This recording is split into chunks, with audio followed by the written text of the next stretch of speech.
So Kennywood is America's finest traditional amusement park, and part of the reason that we have that nickname is because we are one of only two parks that is a National Historic Landmark in the United States, and that's the highest designation for historic locations.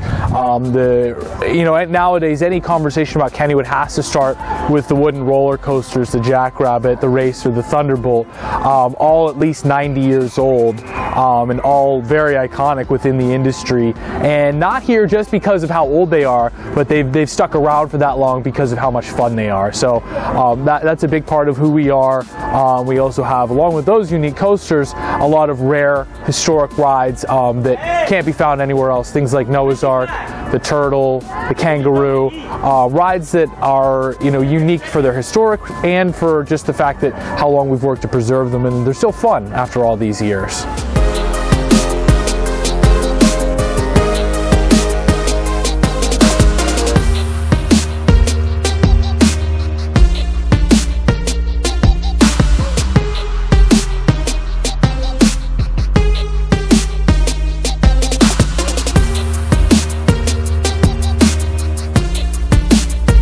Okay, the Phantom's Revenge is incredible. I mean, it's certainly, we know that Kennywood's coaster, for size and volume and everything, can't match up against some parks out there, but I would put the Phantom's Revenge one-on-one against just about any roller coaster in the world in terms of the intensity and excitement of the ride. It's really just a great ride. It's really fun.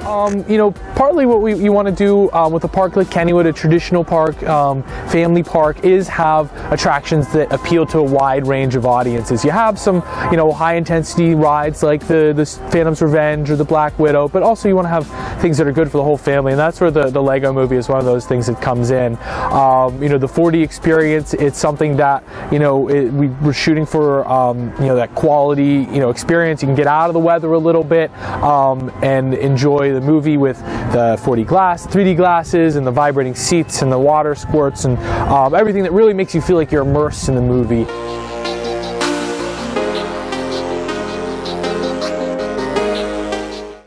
Yeah, it's a long line. We sell more than 500,000 orders of potato patch fries each year. We now have 3 places in the park that you can get them just to help manage the demand. So yeah, I definitely recommend people, if you're coming to the park, get those rides, but don't forget the potato patch as well.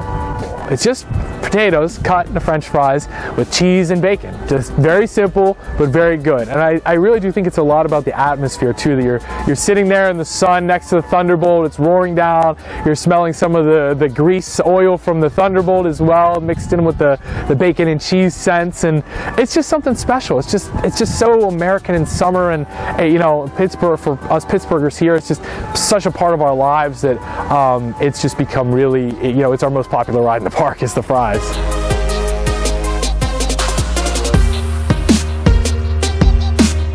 So Kennywood operates with a soft closing time, which means it's determined each day as the day goes. Generally the average time is going to be 10 o'clock, but it does depend on the crowd size and the weather. So, on nights where we have a really large, engaged crowd, we stay open later. Nights where it's really slow and maybe there's, everyone's gotten, all the rides on everything in multiple times, and, there's just a very small crowd, we might close earlier. If the weather, takes a real hard turn and is, doing very poorly and doesn't look to get much better, and 90% of the guests have left because of the weather already, then maybe we're going to close early. So it can be, sometimes it's a tricky thing, but almost always we're closing 10 o'clock. Sundays during the school year, maybe 9 or 9:30, because a lot of kids are going back to school, so people are leaving early anyway. So, it's some ways it's a nice thing. Some ways it can be a double-edged sword, where we're always just looking how the day goes before we determine the closing time. So. Yeah, readers of the Coaster Zone, we'd love to have you out here to Kennywood. We're always loving to get new guests come and experience the park. It is really a place where there's a lot of theme parks, there's a lot of amusement parks in the world, but there's only one Kennywood. There's a lot of rides here that you can't find anywhere else, so we'd love to have you out here. And